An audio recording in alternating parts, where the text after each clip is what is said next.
5월 15일이 스승의 날입니다. 그래서 교회에서는 각 교단별로도 5월 셋째 주일을 스승의 주일 이렇게 지킵니다. 5월은 가정의 달이죠. 첫째 주일은 어린이 주일, 둘째 주일은 어버이 주일, 셋째 주일은 스승의 주일 이렇게 지킵니다. 5월 21일도 무슨 날입니다. 법정 기념일인데, 그래서 오늘 스승의 주일이면서 또 부부의 주일 이렇게도 부릅니다. 5월 21일이 부부의 주일입니다. 5월 21일을 부부의 날로 정한 이유가 있더라고요. 5월 가정의 달을 맞아서 20일 둘이 하나가 되기, 그래서 부부의 날을 정했다고 합니다. 부부의 날도 있고요, 스승의 주일도 있는 가정의 달. 오늘 교사는 어떠한 사람들인가? 참된 우리의 영원한 스승이신 예수님, 오늘 시온찬양대의 찬양처럼 사랑의 주님, 예수 그 가장 귀하신 예수님의 이름, 우리의 영원한 목자이시고 영원한 스승이신 우리 주님께서 보여주신 참된 교사의 길, 스승의 길이 어떠한 길인지를 한번 말씀을 통해서 나누어 보려고 합니다. 고린도전서 4장 14절 15절 있는 말씀을 보면요, 우리가 잘 아는 말씀이 여기에 있습니다. 그리스도 안에서 일만 스승이 있으되 아버지는 많지 아니하니 라는 표현이 나옵니다. 선생님, 교사 1만 명이나 된다고 바울이 이야기합니다. 충분하다는 거지요. 그런데 참된 스승이라고 할 수 있는 아버지와 같은 교사는 많지 않다, 이렇게 말씀하고 있습니다. 그러니까 오늘 본문을 통해서는 저와 여러분에게 하나님께서 스승 된 교사이기보다는 아버지 된 교사가 되라고 말씀해 주시는 것입니다. 교회학교 교사가 우리 교회 한 40명 정도 됩니다. 유치부, 어린이부, 청소년부, 청년부에 이르기까지. 저도 교회학교 교사입니다. 교장입니다, 제가. 그런데 이러한 직분이 있는 분들만 교사로서 불러주신 것이 아니라 우리 모두를 하나님께서는 교사로 불러주셨습니다. 예수님 마지막 남기신 말씀이 그랬습니다. 너희는 땅 끝까지 가라. 땅 끝이라는 것은 가기 싫은 곳도 하나님 가라고 하시면 가라 하는 겁니다. 맡겨주시면 맡아라 하는 겁니다.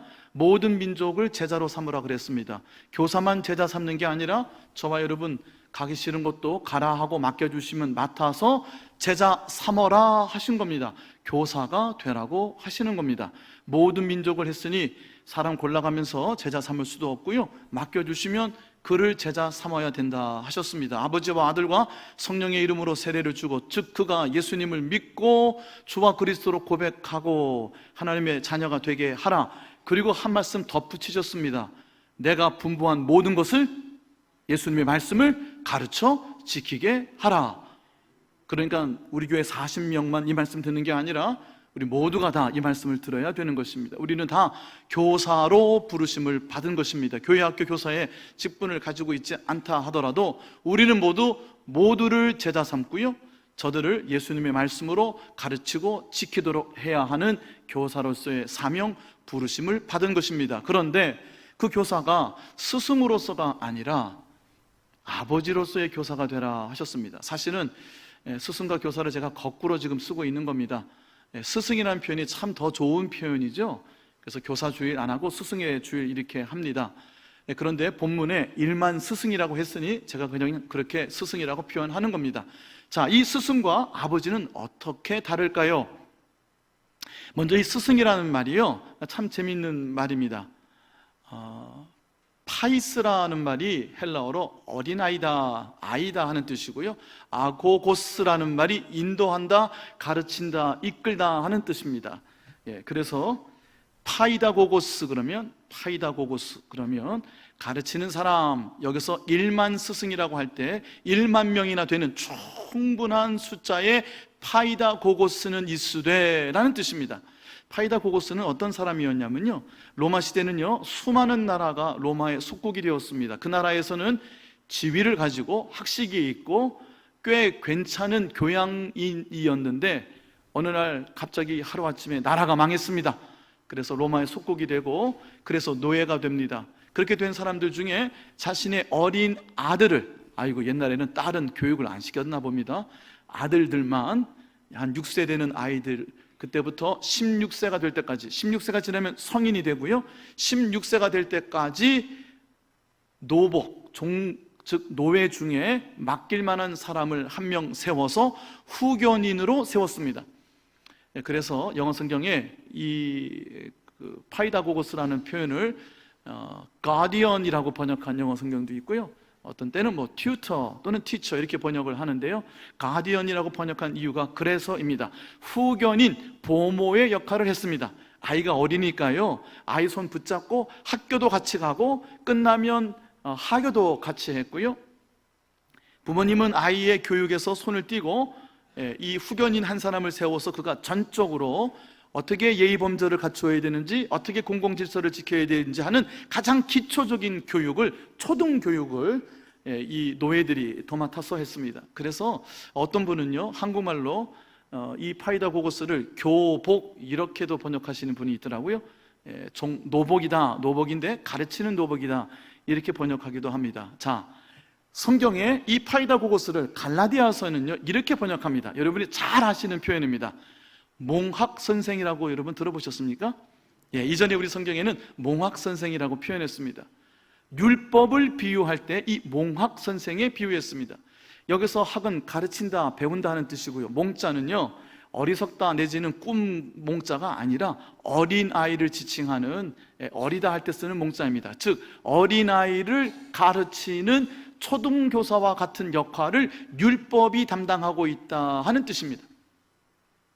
율법의 역할이, 율법으로는 사람을 온전케 할 수 없다, 율법의 역할은 온전해질 수가 없다는, 내가 죄 가운데 있다고 하는, 하나님 말씀대로 살지 못한다고 하는 죄를 깨닫게 해주는 역할이 율법의 역할이고, 그리함으로 우리를 온전케 하시는 예수님에게로 인도하는 역할을 율법이 한다.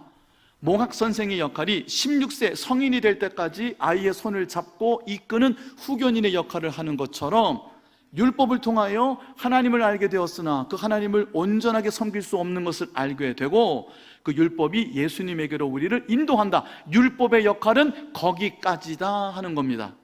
자, 역으로, 그러므로 일만 스승이라고 할 때는요, 초등교육, 기초적인 교육, 예수님에게로 우리의 삶을 인도하기까지만 하고는 손을 떼는 역할을 지금 의미하고 있는 것입니다.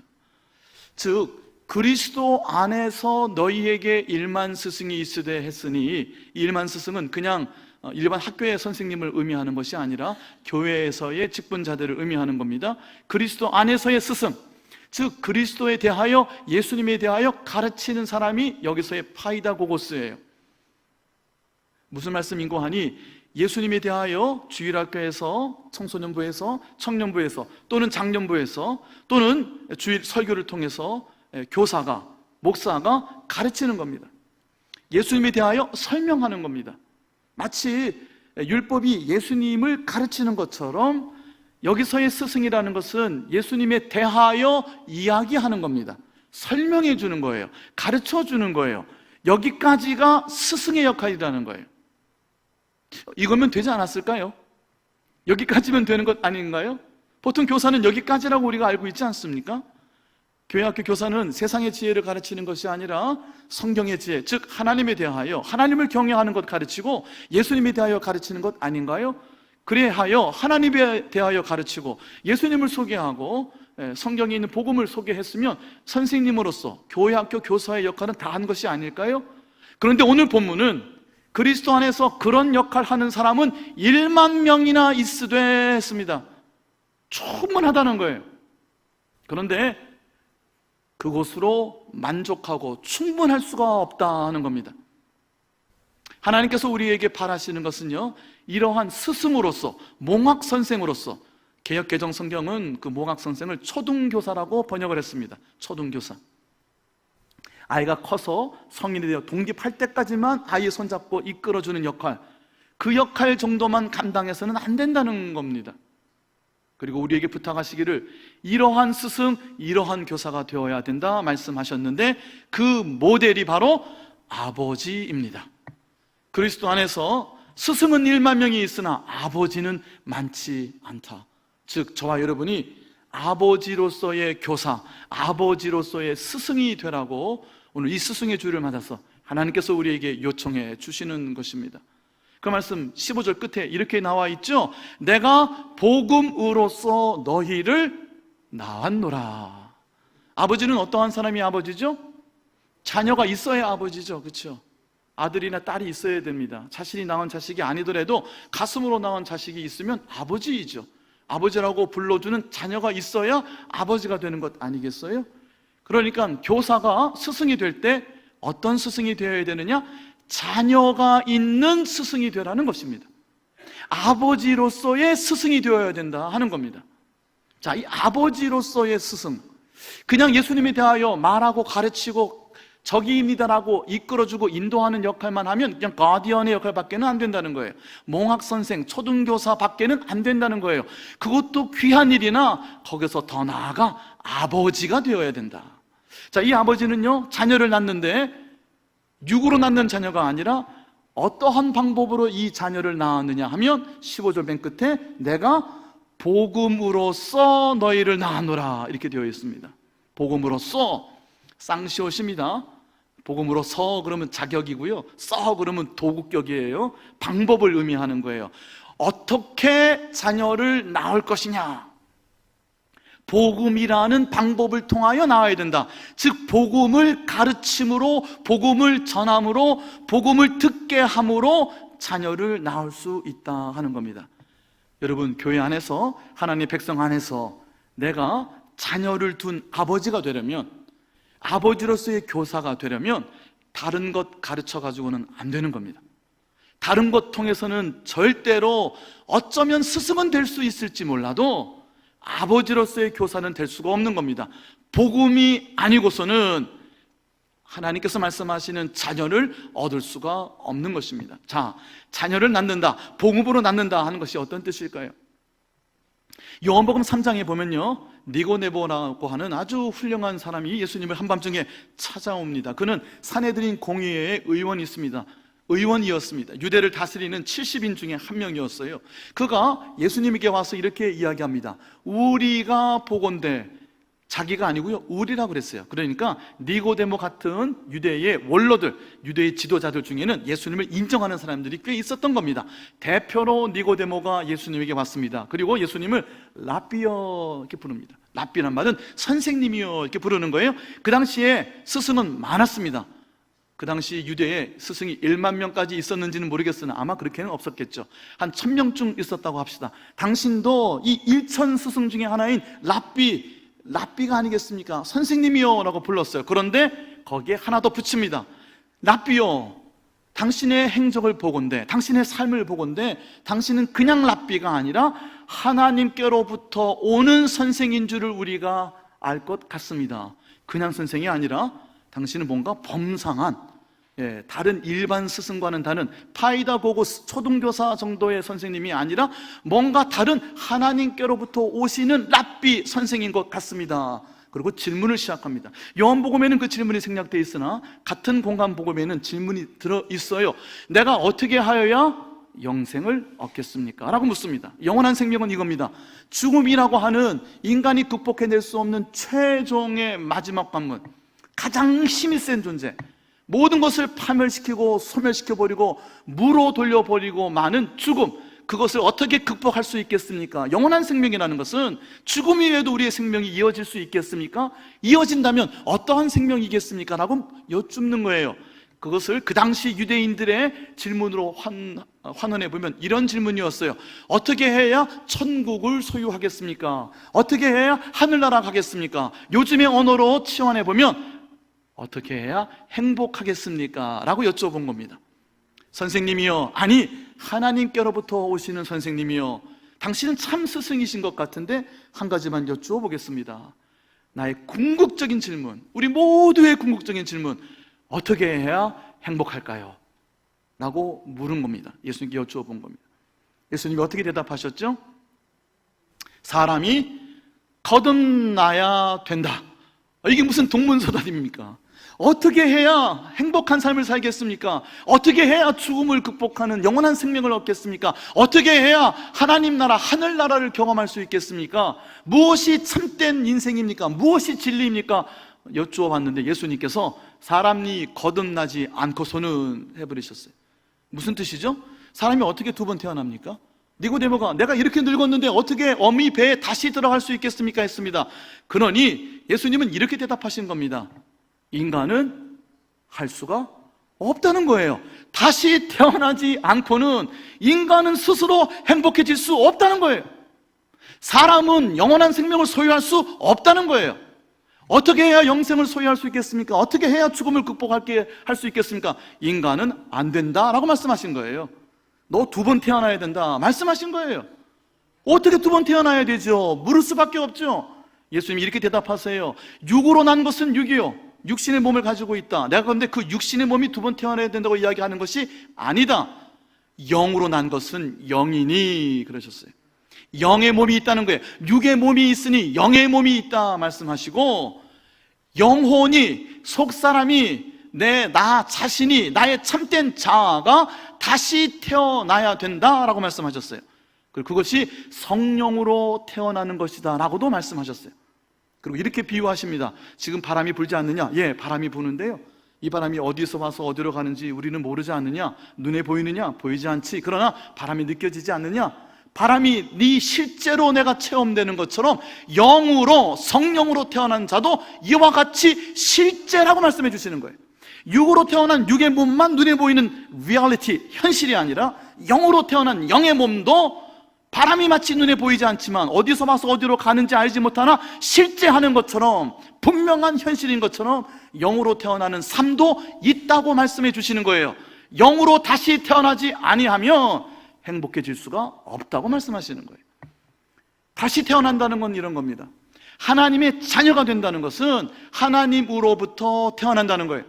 요한복음 1장 12절 우리가 다 외우죠? 영접하는 자, 곧 그 이름을 믿는 자에게는 하나님의 자녀가 되는 권세를 주셨으니. 예수님 믿고 영접하면 하나님의 자녀가 돼요. 13절에 그것을 다시 이렇게 풉니다. 육으로나 혈통으로 난 것이 아니요, 사람의 뜻으로 나는 것이 아니요, 육으로 나는 게 아니라는 거예요. 내가 누구 아들이기 때문에, 교회에 열심히 충성하고 봉사한 누구의 아들이기 때문에 자연스럽게 되는 것도 아니라는 거예요. 모태신앙이라고 되는 게 아니라는 거예요. 장로 아들, 목사 아들이라고 되는 게 아니라는 거예요. 교회 50년 다녔다고 되는 게 아니라는 거예요. 육으로나 혈통으로나 사람의 계획, 사람의 뜻으로는 되지 아니하고, 영으로 태어난다는 것은 오직 하나님께로부터 태어나는 것이니 그랬어요. 하나님으로부터 태어나는 자가 하나님의 자녀인 겁니다. 하나님으로부터 태어나는 것. 거듭나야 된다라고 예수님 말씀하실 때, 그 거듭난다는 것이 우리가 흔히 거듭 중자를 써서 중생, regeneration이라고 해요. 그런데 원래 헬라의 뜻은 위로부터 태어난다 하는 뜻이에요. 땅이 아니라 하늘로부터. Born from above, 위로부터. Born of God, 하나님으로부터. 육의 몸이 아닌 내 영혼이, 여러분 이 말씀을 쉽게 정리해 보면 이렇습니다. 사람이 변합니까? 안 변합니까? 두 가지로 나뉘어질 겁니다. 안 변한다 하신 분도 있고 변한다 하시는 분도 있을 겁니다. 이 세상에는요, 사람들 안 변한다고 알고 있습니다. 정말 사람 안 변합니다. 그렇죠? 그런데 변한다는 거예요. 예수님을 믿고 하늘로부터, 위로부터, 하나님께로부터 다시 태어나면 그의 내면이, 그의 속사람이, 그의 영이 새롭게 태어나는 줄로 믿습니다. 거듭난다는 것은 이러한 내적인, 이전과는 확연하게 다른 질적인 변화를 의미하는 거예요.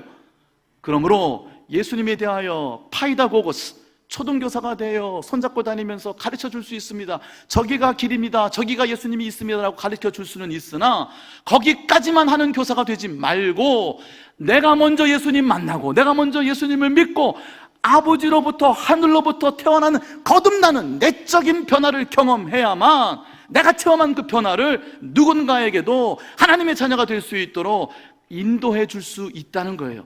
복음으로써 내가 너희를 낳았노라 하는 것은 여러분 이런 겁니다. 내가 맡은 제자가요, 그냥 예수님에 대해 설명해 주고 가르쳐 주는 그런 역할만이 되어서는 안 되고, 더 나아가 내게 맡겨진 그 사람, 그에게, 그 제자에게 하나님께서 일으키시는 성령의 역사하심, 성령께서 그의 마음을 바꾸어 주시고 그의 삶을 근본에서부터 마음이 변화되어 새롭게 되는 놀라운 질적인 변화, 거듭나는 변화, 성숙하는 변화를 우리가 보게 될 때 비로소 아버지가 되어가는 겁니다. 예수님에 대해서 얼마든지 설명할 수 있습니다. 신학교 가면 예수님에 대하여 많이 들을 수 있어요. 그렇다고 그분들을, 신학교 교수님들 아버지라고 안 부릅니다. 목양하는 사람들을 아버지라고 부릅니다. 왜 그렇습니까? 왜 그렇습니까? 스승은요, 제자를 맡는다고 합니다. 맡은 사람을 제자라고 합니다. 그런데 본문에서 말하는 아버지는요, 제자를 낳았다고 이야기합니다. 오늘 말씀의 제목은 내 사랑하는 아들 디모데라고 붙였습니다. 오늘 본문 뒤에 가보면요, 내 사랑하는 아들 디모데를 너희에게 보내노니, 고린도 교회에 보냅니다. 내 대신 그가 내가 너희에게 이야기한 모든 것을 생각나게 할 것입니다. 디모데, 바울이 겪었던, 예수님 만나 겪었던 그 질적인 변화, 새로운 삶, 그런즉 누구든지 그리스도 안에 있으면 새로운 피조물이라, New Creation, 새로운 창조. 첫 번째 창조는 어떻게 됐죠? 첫 번째 창조는요, 노아의 홍수에서 물심판을 겪었습니다. 앞으로 아마겟돈의 불심판을 견뎌내야 됩니다. 종말이 다가옵니다. 그리고 첫 번째 창조는 무너지는 것이에요. 그런데 예수 그리스도가 우리에게 다시 오심으로 새하늘과 새 땅이 이루어지게 되고 우리는 예수님처럼 영화로운 부활의 변화된 모습, 영의 몸을 가지고 부활하게 된다. 이 말씀 우리가 부활의 소망이라는 말씀으로 나누었죠. 그때 맞이하게 되는 새로운 창조, 두 번째 창조, 그 New Creation, 새 창조가 예수님을 믿는 내 삶 속에서 지금 시작된다는 거예요.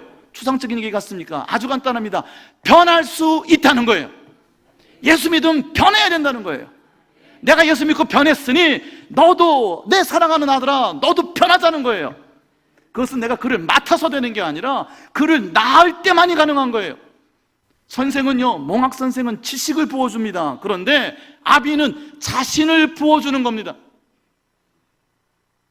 선생님은요, 오래 참고 기다려줍니다. 아버지는 어떻게 할까요? 죽을 때까지 기다리는 겁니다.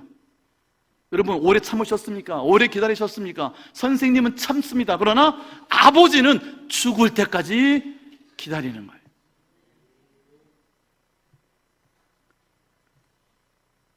선생님은 맡은 제자들을 책임감으로 가르치지만 아버지는 그에게 자신이 하나님의 사랑을 경험했던 것처럼 끝없는 다음 없는 사랑으로 저들을 가르치고 대하는 것이죠. 그러므로 내 사랑하는 아들 디모데라는 이 말씀 안에 오늘 말씀 모든 결론이 다 들어 있습니다. 여러분, 여쭈어봅니다. 여러분에게는 사랑하는 아들 디모데가 있습니까? 여러분 있으세요? 여러분 수십 년 동안 교회 다니시고 수십 년 동안 직분을 감당하셨어요. 많은 사람들을 가르치고 다 저들이 내 제자라고 할 수 있습니다. 근데 그들 중에 예수님 만나서 내가 겪은 변화를 저도 겪고 내게 부어진 하나님의 사랑이 저에게도 부어지는, 내 사랑하고 신실한 아들 디모데를 너희에게 보내노니 그가 내가 너희에게 이야기한 모든 것을 생각나게 하리라. 저가 나를 대신할 것이다 라고 하는 내 분신과 같은, 내 사랑하는 자녀와 같은, 죽을 때까지 우리를 사랑하신 예수님의 사랑으로 누군가를 사랑해 보셨습니까? 그리하여 그 누군가를 양육해 보셨습니까? 라고 오늘 이 아침 하나님께서 여러분에게 물어보시는 겁니다. 예수님께서 요한복음 13장에서 13장부터 17장까지는 예수님 유월절 마지막 만찬을 하시는 고별사 유언이 기록된 것이라고 제가 몇 주 전에 이 말씀을 드렸습니다.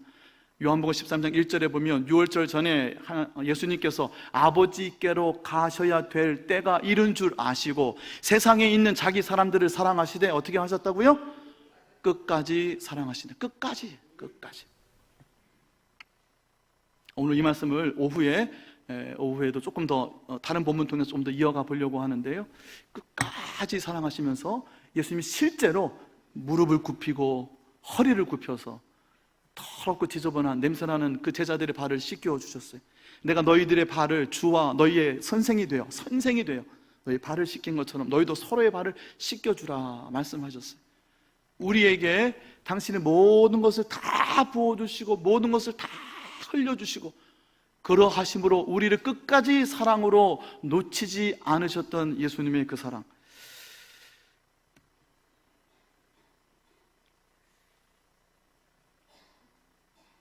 말씀을 마쳐야 될 시간이 다 됐습니다. 이따 오후에도 말씀을 좀 더 이어가 보도록 하고요.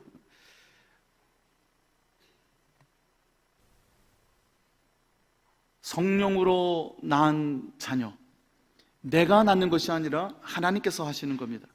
문제는 내가 먼저 그 내면의 질적인 변화, 그 영적인 변화, 거듭남의 변화, 이전과는 다른 내 삶.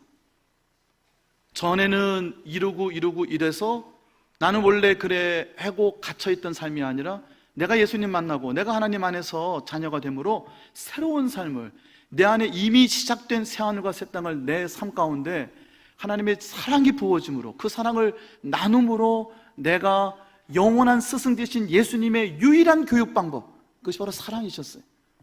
그 사랑으로 누군가를 책임을 다하여 맡아서 저를 끝까지 돌보고, 그리하여 그 안에서 이 땅에서 우리에게 맡겨주신 하나님의 사명, 내게 주신 하나님의 부르심, 그 부르심에 합당하게 살아가게 된다 하는 것입니다.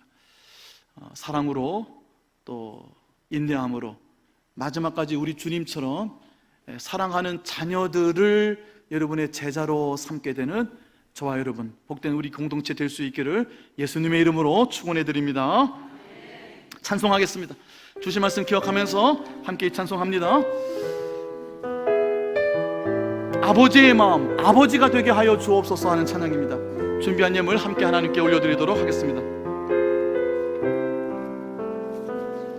아버지, 당신의 마음이 있는 곳에 나의 마음이 있기를 원해요. 아버지, 당신의 눈물이 고인 곳에 나의 눈물이 고이길 원해요. 아버지, 당신이 바라보는 영혼에게 나의 두 눈이 향하길 원해요. 아버지, 당신이 울고 있는 어두운 땅에 나의 두 발이 향하길 원해요. 나의 마음이 아버지의 마음 알아. 내 모든 뜻 아버지의 뜻이 될 수 있기를 나의 온 몸이 아버지의 마음 알아. 내 모든 삶 당신의 삶 되기를. 아버지, 당신의 마음이 있는 곳에 마음이 있기를 원해요.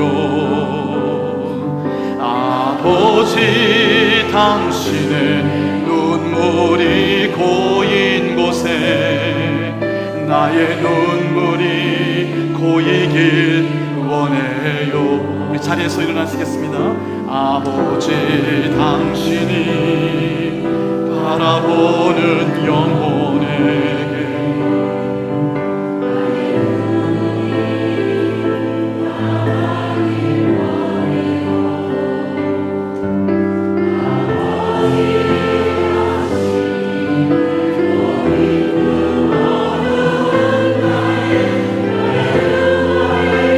향하길 원해요. 나의 마음이 아버지의 마음 알아. 내 모든 뜻 아버지의 뜻이 될 수 있기를 나의 온 몸이 아버지의 마음 알아. 내 모든 삶 당신의 삶 되기를. 나의 마음이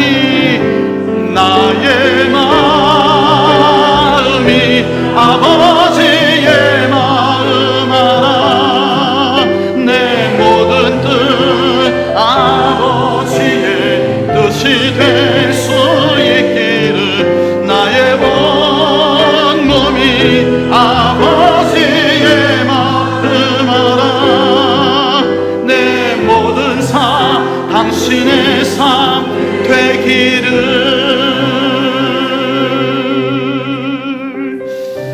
사랑하는 아들 디모데야, 얼마나 행복하고 그는 기뻤을까요?